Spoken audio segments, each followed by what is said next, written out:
this kind of application of convex optimization to estimation, to non-parametric estimation. So I will start. This is a nice transparency, and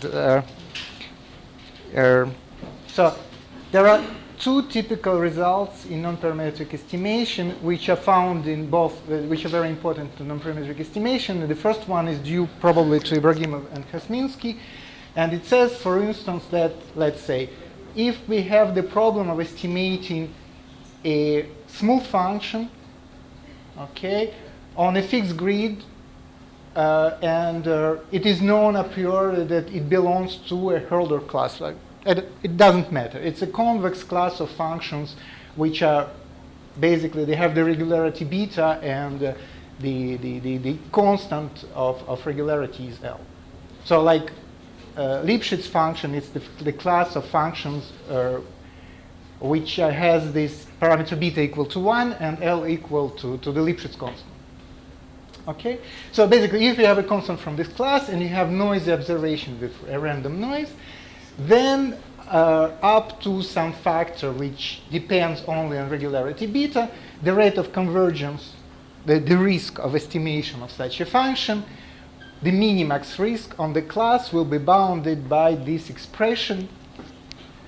Okay? And this is classical result in non-parametric estimation. And you have the upper bound, which is attained by a certain class of, by kernel, for instance, estimators, which is a certain class of affine in observation estimators, and you have a lower bound, which is up to an absolute constant, up to this constant, up to an absolute constant times the constant which depends only on beta, which is like this. Okay? So the other result is by Dave Donahoe, which was published first. It's a strange story, which was published first in '89, and then appeared in Annals of Statistics in '94. And this is like this. So imagine that you have a known signal x, which belongs to the convex class capital X, and your observation is some operator, some linear operator A times of x plus some Gaussian noise.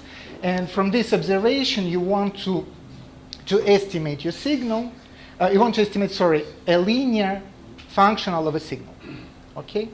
Then there exists in the nature the best affine estimator from this observation of our of the linear functional, which is on one side, which is up to the factor 1.25 something, which is minimax, so the lower bound available is like up to the factor 1.2, is close to the upper bound attained by this estimator. Furthermore, if the class, the definition of the class is, if you have a deficient definition of the class, then actually this estimator will be efficiently computable. It's a solution to a certain explicitly written convex optimization problem, and the risk of this estimator will also can be computed by through the solution of this optimization problem. So there are both results that are similar in many ways because they are talking about the same things. But they are also different because the first result provides an explicit analytic upper bound for the rate of convergence, and a simple way to a simple estimator, which is also described explicitly. The result B is much less explicit. It says that, okay, you can compute an estimate, but to this end you have to solve a certain optimization problem. And as soon as you have solved this optimization problem, you have no explicit bound for the risk of the estimator. Your kernel or linear estimator is not given explicitly, but it's given through the solution of this convex optimization problem. And the difference, another difference between two results is that the first result, since it's descriptive and provides exact bounds, explicit bounds, you need very strong assumption about the class of functions. Okay, it's explicitly given class of functions. The second result, we are unable to provide, of course, since it says that for any convex class of signals, this will be true. There is no explicit bound. So for each class you provide, the bounds for the risk will be computed through the solution of a convex optimization problem. Okay, so we believe that result B is something somewhat exceptional, and there are very few results in estimation theory of this type. And it received a lot of attention, but mainly for the reasons which we don't really understand. The main attention was theoretical, and people applied in many ways this result, the optimality of affine estimator, in theory. And there are a few results about applying it numerically. Okay. So we are just interested in this numerical part. So just computing the estimation, and our objective will be to try to extend this result in several ways. Okay? So, for instance, I will try to describe some extension of this result, and I will start from very far. I will try to describe how this kind of theory may be applied first to non-parametric testing. Okay. So basically, our formal situation is as follows. So we have some observations on some space, which are guided by some probability distribution, which is described this way. So we have a family of densities parameterized by a parameter mu with respect to some fixed probability measure. Okay, and we are given, our objective for a moment is to separate two spaces of observation. So the first space will be M1, and the second space will be M2. So what we want is given an observation, and we know that the parameter mu of the distribution comes either from M1 or from M2. Okay, we want to decide between the hypothesis which says that mu was in M1 and the other hypothesis which says that mu was in M2. Okay, so hypothesis H1 and H2. Okay, so we want to construct a test which will be a measurable function of observation with values 1 and 2. Okay, and the risk of the test we will define as, okay, the probability of wrong decisions. So if the true parameter is M1 and this test says that it's M2, and the other probability, this is called usually the first type of error probability, and this will be the second type of error probability when the true M is M2 and the test says that it was M1. Okay, so what we want that both these errors, both these probabilities, to be smaller than some given epsilon, which we will call the risk of the test. Okay, now we will provide some assumptions, and basically, okay, if you don't do statistics, just, okay, in statistics it's some kind of standard assumption which says that what we have here is our family of distribution is what they call exponential family. Okay, so basically, okay, this is an important assumption for a moment, that we have a linear subspace, okay, which is composed of functions like this for different values of parameter mu and nu. If we look at the likelihood ratio, the logarithm belongs to some linear subspace. Okay, so we will call the test simple if it is defined by a detector, okay, which is phi, which belongs to this space. So phi of it will be phi of omega. It should be a function from the subspace. Okay, so we will say the detector accepts H1 if this value of f of phi of omega is non-negative, and if it's negative, we will say that it accepts H2. Okay, and we will introduce the risk of the detector will be things like this. Look, so there will be exponent of expectation of minus phi of omega when mu is in M1, and it will be expectation of the exponent of phi of omega, then mu is in M2. And if you compose it with this test, you see that this bound, this expectation of this exponent, will be the upper bound for the probability of wrong decision here. And this bound, when true mu is in M1, so this will be the upper bound for the probability of the error of the first type. And this integral, this expectation will be the upper bound for the probability of error of the second type. All right? So the idea is that actually it's much better to work with this probability, this integral than with the probabilities. Because clearly here what we see, the first advantage is that these functionals are convex with respect to phi. Okay? And to make situation even better, what we will require that these functionals are also concave with respect to mu. Okay?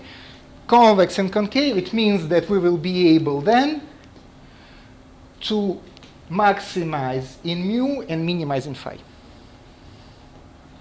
Okay, so we will be able to compute then explicitly, not explicitly, by a certain, the result of a certain optimization problem will be the maximal value of the risk, and then we will be able to minimize it with respect to phi. This is the idea. So if we have these assumptions, if these conditions are fulfilled, then we will say that we have a good observation scheme, and basically what follows, we are basically concerned with good observation schemes. Okay, so if we have a good observation scheme, then actually, we can explicitly compute the risk of the test, okay, which is assumed to separate M1 and M2. So actually, to compute the risk of the test, we have to maximize with respect to mu in nu. We have to maximize this function, which is in fact is concave with respect, under our condition, it's concave with respect to mu nu. Okay, and actually the phi star which is optimal, which we will minimize with respect to phi the maximal value of this bound, is explicitly computed through the optimal solution of this problem. So if mu star and nu star are optimal solution of this guy, then we just have to compute the function phi star, this optimal detector will be this function. Okay. Then we have the upper bound for the risk of this detector, which is just the exponent. So the maximal risk of this detector over our classes, which will be the exponent of the optimal value of this problem. And actually, we have even more, because we have linear optimality in the following sense, that if in the nature somewhere there is a hypothetical test which is able to separate the sets M1 and M2 from our observation with probability, with risk bounded by epsilon, then for this procedure, the risk of this procedure will be bounded by square root of 2 times square, it will be bounded by 2 times square root of epsilon. And this is the upper bound, and in practice, actually, in practical example, the bound is much better than that. Okay. Now, okay, there are two questions. The first question is, are there any examples in which we have this good observation scheme? Okay, so you can see it like a basic bricks from which we will try to construct a kind of estimation theory. So the first basic example is when we have a probability measure, discrete probability on 1 to m, and our omega takes values from 1 to m with probabilities mu I. Okay? So in this observation scheme, our probability space is just 1 to m with counting measure, and our family of probability density is just a simplex. Okay? Then we can easily verify that this condition, which says that the expectation of the exponential exponent should be convex in mu, is immediately verified. Okay? And if we apply to this observation scheme, if we apply the theorem, okay, it says that what we have to do if we want to compute, to solve our optimization problem, which is described in the theorem, we have to maximize this value, the logarithm of the sum of square root of mu omega over m1 and m2. And then, when we have computed the optimal solution, what we have to do is just to take as the detector, we have to take the logarithm of square root of mu star divided by nu star. And the optimal value, the risk of this detector will be like sum of square roots of mu star and nu star. And for people which are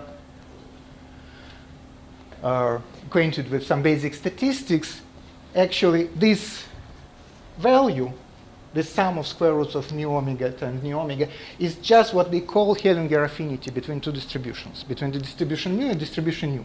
So what we have to do to compute our optimal test, we have to maximize, we have to find in two sets the point which are the most close. Actually, they have the highest affinity, the highest Hellinger affinity between them, and then just to do the likelihood ratio test between these 2 points. This is the optimal test. And actually, otherwise, this Hellinger affinity, you see, it's just 1 minus Hellinger distance, squared Hellinger distance between two distributions. So we can either maximize the Hellinger affinity or minimize the Hellinger distance and so on. Okay, and the risk of the test will be exactly the Hellinger affinity between these two closest points between two sets. And this result it was known to LeCam, and it was used in theory, in statistical theory, by LeCam, Berger, and then Donahoe, Liu, and so on. Okay, the second example. The second basic case is the Gaussian case. When our observation is just the Gaussian vector, when our parameter is mu and our observation is just the noisy observation. Okay, here we assume that the distribution of psi is just standard normal distribution, but we can add here the covariance matrix if we know it for free. Okay, so if you look at the situation, you immediately verify that again this functional is linear in mu, thus is concave. And then the application of this theory just says you have to do the following. If you want to compute the test which will separate both the two convex sets, okay, then you have to find the closest and the two distance points of the sets and separate these points. Okay. So if we come, this picture perfectly describes the situation, but now we minimize the L2 distance between the points. And this linear functional will provide you the best separation. Please note that actually it's surprising in a sense because here the family of distribution is not convex. Okay? The set of parameters mu is convex. But the family of distribution is not convex. So basically this case, even if it's very basic and probably it was known even before the previous one, it was really used, and the first practical use I think is due to Marat Burnashev, and then it was used in theory of nonparametric testing. Okay, finally the Poisson case, when our observation follow Poisson distribution, so we have a Poisson vector. Each component is independent from the others, and it follows Poisson distribution with intensity mu I. Okay, and you can easily verify again that in this situation you basically have the same case. So it's this function is linear with respect to mu, and then it's concave in mu. And the result is amazing in a sense. So the theorem says that actually to find the worst distribution, the worst Poisson distribution, the worst intensities in both sets, you have to minimize the Hellinger distance, but not in terms of distribution, but Hellinger distance between the intensities vectors. Okay? And the optimal value will be minus Hellinger distance between the worst vectors of intensities, and then the risk of the test will be the exponent of this optimal value. Okay, so these are basic in a sense, like in what Steven was talking about. So these are basic bricks of the construction, and now we want to add the calculus of tests. Okay. So the operation which is very important and which is hard to implement with other approaches to do the same type of problems is if we want to pass from one observation to multiple observations. So imagine we have k independent observations, then if we have the distribution of each observation which is p mu, okay, then we have just our observations scheme is just the direct product of observation schemes for one observation. And if we apply our result, if what we want, so it's once again, we want to test between the hypotheses that parameter mu of the distribution belong to M1 or to M2. And if we apply to our new observation scheme, which is defined by k independent observations, then actually the relationships between the risk of k observation scheme with the risk of one observation scheme is like this. So this is an immediate relationship. And actually the detector for k observation, it will be just the sum of detector phi star for each observation. Okay?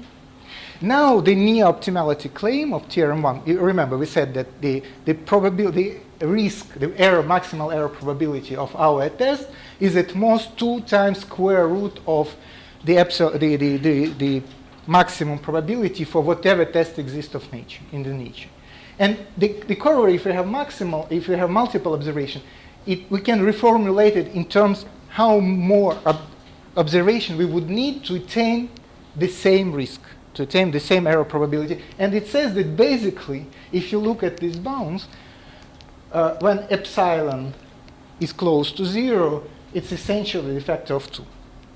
So in the worst case, we will need around twice more observations to attain the same errors of the test. Okay?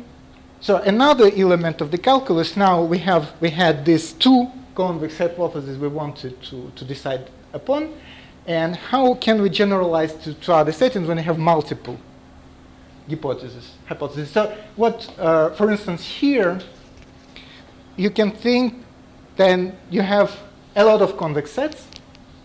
So you have convex set ML, MM prime, okay? And we associate to these convex sets the pairwise detectors.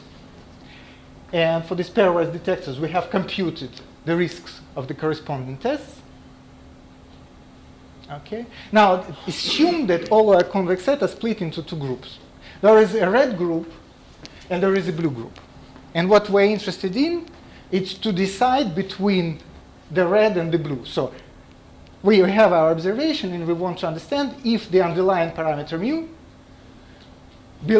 was in the red set or in the blue set.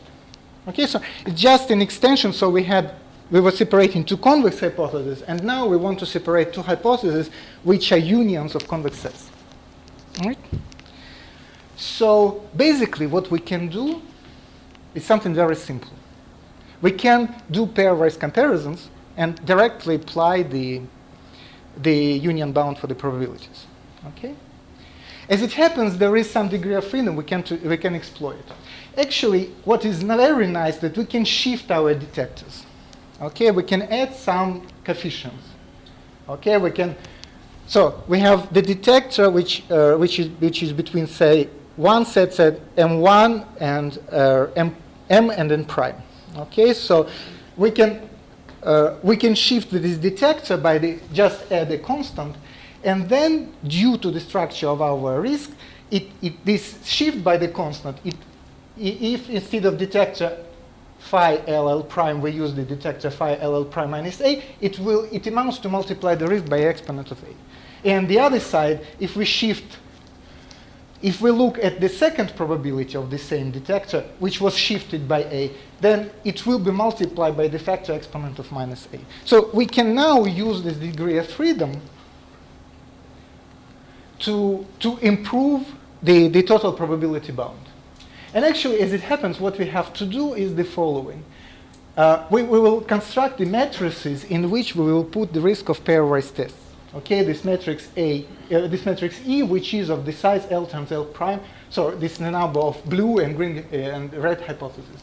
And we will construct this matrix, and actually this matrix is non-negative, so we know that its principal eigenvector is also will be negative, you can verify that, okay, it will not be 0, so basically it will be positive. And you can decompose it into parts, which will be like this. So you will have this relationship. So this E22 is just the norm of the matrix E.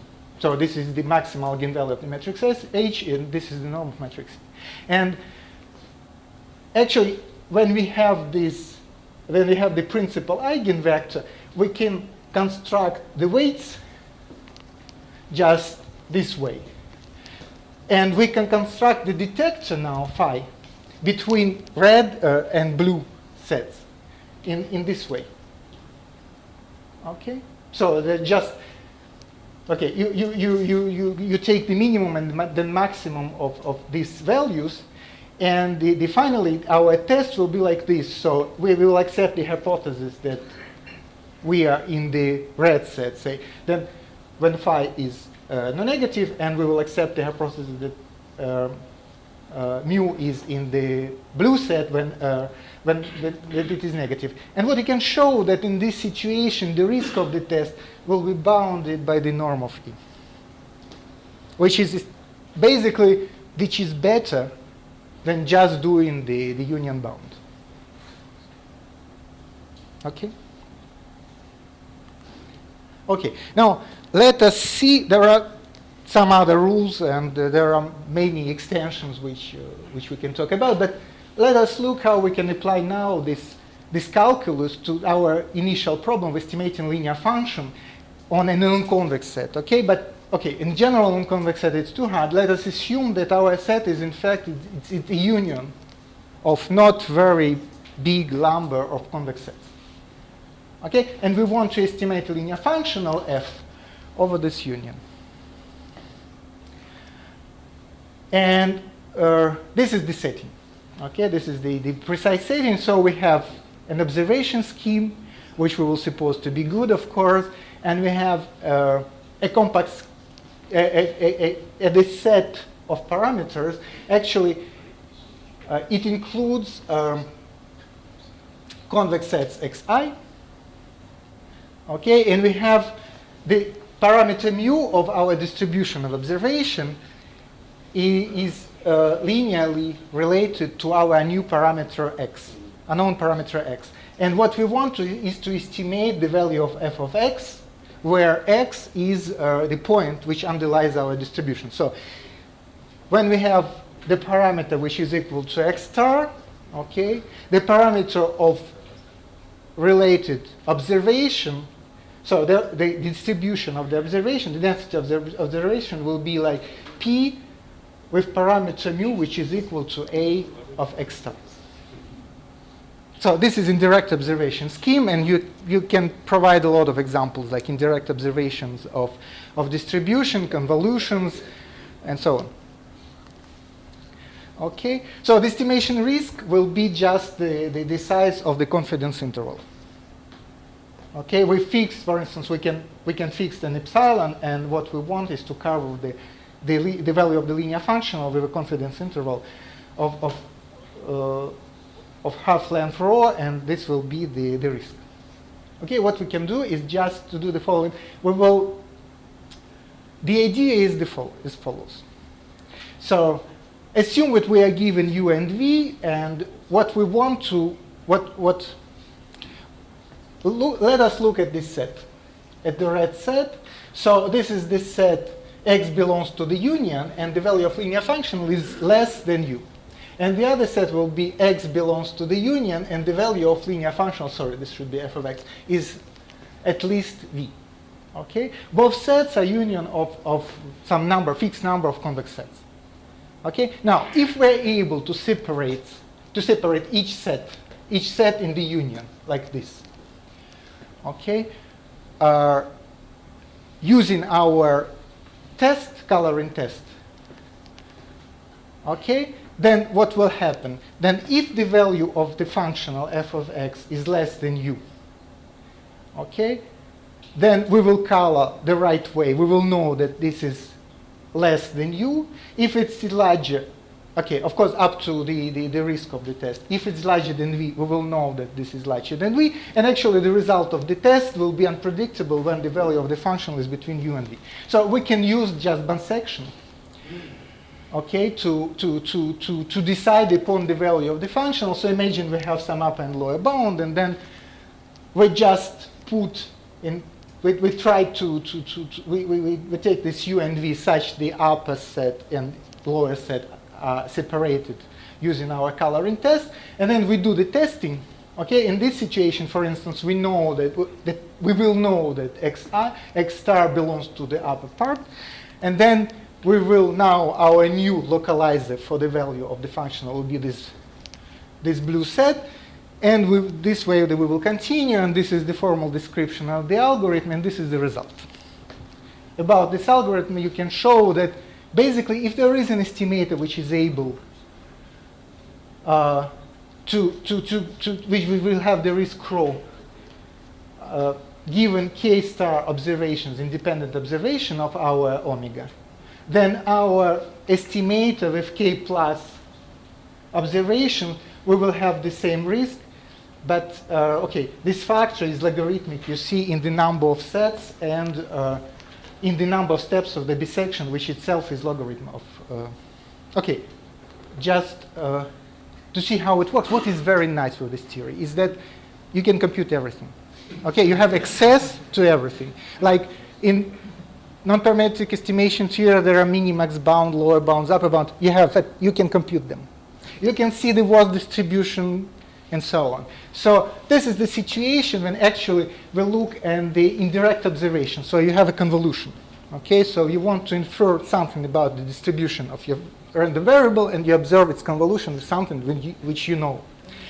And here, for instance, we want to estimate a median. Okay, and here what you see, we want to estimate. This is the true blue, is the true distribution of observation. The black one is the lower, the distribution which resulted in the lower bound for the quantile. We want to estimate the median, the quantile of 1/2 quantile. So this is the worth distribution on the left, this is the worth distribution on the right, and this is the covering interval now for the quantile. Okay? So you look, for instance, you look at this. So this is the true distribution. Now, when you look at the distribution of the observation, okay, so in this picture, the distribution of x on the right and left is quite far from the true distribution. But you look at the distribution observation of the convolution, they're quite close, so you are unable to separate them. You look at the detector, and you can really complete everything. So, okay, sorry. Okay.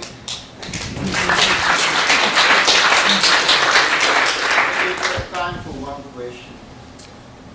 Maybe one. So just for the problem of testing, you say you have two classes, so and you separate between them. But usually in hypothesis testing theory, you have just one hypothesis, and the alternative is the rest of the space. And how would you proceed? Volodya, you have written a lot of papers about non-parametric testing, and there is no paper of you. I press it. Okay. Okay. We will leave it. Thank you.